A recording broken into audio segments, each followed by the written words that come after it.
Eto pa mga bossing ko ang pwede nating gawin ngayong darating mga bossing ko ng August 29 huling Martes or kaya po ay full moon. Pili lang kayo kung ano po yung ano kasi yung mga pinaka-importanting araw. Sabihin po natin dito na sa Setyembre mayaman na po tayo. Tayo po ay mananalo ng jackpot. O ito po, sample lang po ito sa numero na gusto kong tayaan. Halimbawa, kagaya ng 7. Yan, ay pamagtinta. 7, 5, 8. 7, 5, 8. Yan. Tapos, 7, 5, 8, 42. Edad ko po.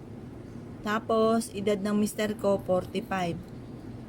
Ngayon, 2, 4, 5. Kulang pa ng isa. 25 for happiness. Yan.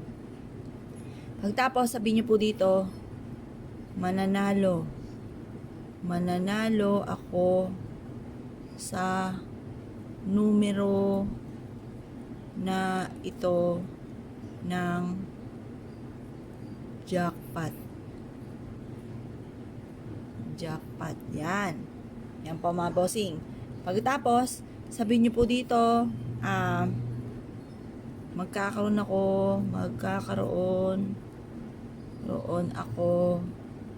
ng 10 billion. O kaya 7 billion. Yan. Basta ito-todo nyo na ang wishes po ninyo. Tapos sabihin nyo po dito, magkakaroon ako ng